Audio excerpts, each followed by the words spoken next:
요즘 이혼 상담을 하러 오시는 분들한테 이혼 사유가 뭐예요? 라고 물어보면 예전에는 남편이 바람을 폈다, 아내를 때렸다 이런 분명한 이혼 사유가 있었던 게 대부분이었거든요. 근데 요즘은 좀 달라요.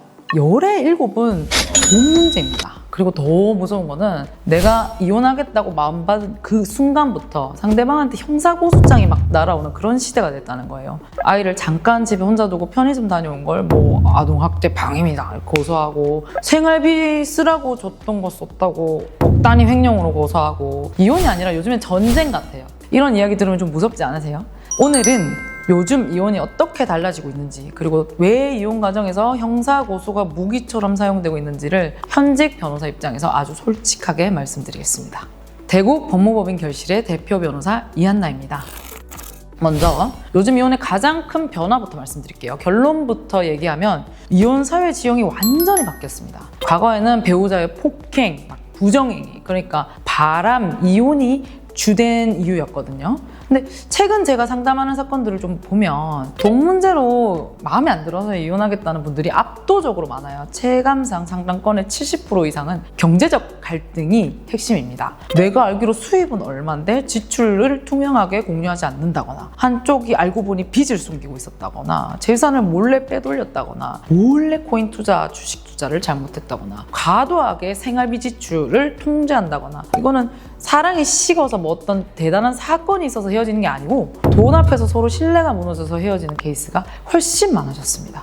그리고 두 번째 변화는 단기 이혼의 증가입니다. 결혼한 지 한 3년 정도도 안 돼서 이혼하는 부부가 눈에 띄게 늘고 있고요. 실제로 통계를 봐도 지속기간 4년 이하 이혼이 전체 이혼의 상당한 비중을 차지하고 있거든요, 요즘에는. 예전에는 참다가 내가 애 클 때까지만 참는다 하다가 성인이 된 이후에 이혼하는 패턴이 굉장히 많았는데, 요즘에는 아이가 어리거나 결혼한 지 몇 년 안 됐어도 일단 안 맞다 싶으면 빨리 갈라서 해야 된다는 인식이 좀 퍼진 것 같습니다. 예를 들어서 가져온 거 그대로 다시 가는 식의 말 그대로 정산형 이혼도 늘어나고 있습니다. 결혼할 때 내가 들고 온 재산, 뭐 가전제품, 나는 전세금 내고 이런 거 하나하나 따져서 가져온 거 그대로 들고 가는, 깔끔하게 끝내자는 거죠.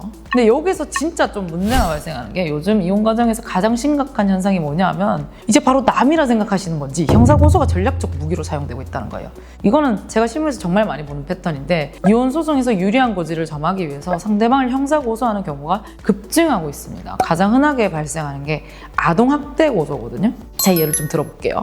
아기를 집에서 재우고 홈캠 같은 거를 좀 켜놓은 상태에서 잠깐 내가 급하게 편의점을 다녀왔어요. 근데 이거를 그 영상만 딱 따서 방임, 아동학대로 고소하는 거예요. 법적으로 이게 아동에 대한 정서적 학대는 인정되는 범위가 상당히 넓기 때문에 일단 고소가 접수되면 수사가 시작되거든요. 근데 고소당한 쪽은 내가 부모인데 졸지에 형사 피의자가 되는 겁니다. 경제사본으로 고소하는 게 많이 보이는데 이건 사실 더 심각합니다. 부부가 같이 생활하면서 쓴 돈이잖아요. 근데 한 사람이 나머지 한 사람한테 돈을 주로 맡겨두게 되는데, 그렇게 이혼을 준비하면서 수년간 생활비를 합산하면 이 돈을 나 모르게 횡령했다 라고 고소를 하는 거예요. 핵심은 근데 금액이거든요. 왜 하필 억 단위까지 몇 년 단위로 부풀리냐 하면, 금액이 5억 원을 넘기면 특정경제범죄 가중처벌법, 줄여서 특경법이 적용이 되거든요. 특경법이 적용되면 형량이 갑자기 올라갑니다. 쉽게 말해서 일반 횡령이면 벌금이나 집행유예로 끝날 수 있는데 한 5억이 넘는 순간 굉장히 실현 가능성이 엄청나게 높아지거든요. 이걸 알고 전략적으로 금액을 맞추는 경우가 있습니다. 정말 좀 어떻게 보면 소름 끼치는 일이죠. 가족이었던 사이에 말입니다.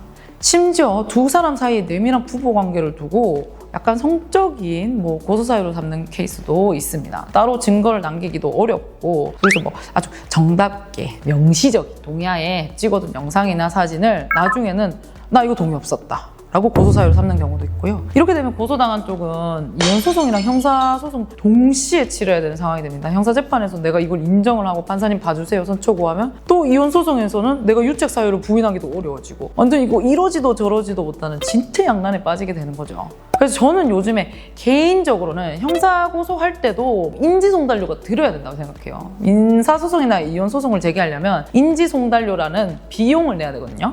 재판을 하려면 법원에 돈을 내야 되는데 형사고소는 그런 비용이 없어요. 그러다 보니까 고소장 한 자 써서 그냥 내버리면은 수사기관은 이걸 조사를 해야 되기 때문에 부담 없이 고사를 좀 남발하는 그런 구조인 거죠. 그렇다 보니까 결과적으로 이혼 과정에서 형사고소가 약간 협상 카드처럼 쓰이는 현실이 좀 만들어진 겁니다. 당연히 경찰관들의 업무도 과중될 수밖에 없고요. 결국 이런 상황에서 내가 어떻게 대비를 해야 되나? 가장 중요한 건 이혼과 형사 사건을 따로 생각하면 안 된다는 겁니다. 예전에는 약간 이혼 변호사 따로, 형사 변호사 따로 선임하는 경우가 많았는데 또 요즘 같은 시대에는 그게 좀 오히려 독이 될 수 있거든요. 이혼 소송에서 한 말이 형사 재판에서 불리하게 되거나 형사 소송에서 뭐 섣불리 합의를 했는데 이혼 재판에 재산 분할에 영향을 미치기도 하고 그게 진짜 골치 아프거든요. 그래서 양쪽을 동시에 볼 수 있는 통합적인 시야가 좀 필요한 건데 그게 바로 제가 이혼과 형사를 같이 하는 이유기도 합니다. 또 꼭 한 가지 말씀드리고 싶은 거는 형사 고소 당했다고 해서 무조건 내가 겁먹을 필요는 없다는 거예요. 고소가 접수됐다고 해서 곧바로 내가 유죄인 건 아니거든요.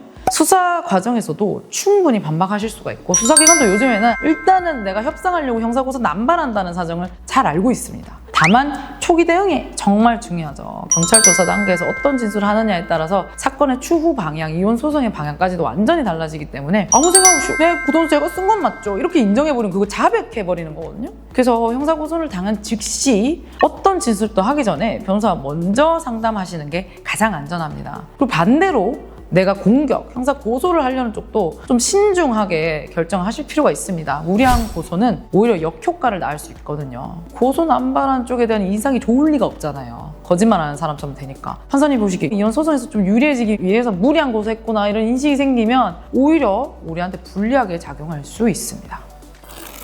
자, 오늘 말씀드린 내용을 정리하면 요즘 이혼은 완전히 과거와는 다른 양상으로 변하고 있습니다. 이혼 사유는 일단 돈 문제가 압도적이고요. 결혼 초기에 헤어지는 아주 단기 이혼이 늘고 있고 무엇보다도 이혼 과정에서 형사고소까지 전략적 무기로 사용되는 무서운 시대가 됐습니다. 이런 상황에서는 이혼 사건, 형사 사건 동시에 잘 볼 수 있는 통합적인 사고를 할 수 있는 변호사의 조력이 정말 중요합니다. 혹시 비슷한 상황에 처해 계시거나 이혼을 준비하고 계신 분들은 꼭 전문가와 먼저 상의하시길 권해드립니다. 혹시나 궁금한 점이나 다뤄줬으면 하는 주제가 있으시면 댓글로 남겨주세요. 지금까지 이한나 변호사였습니다. 감사합니다.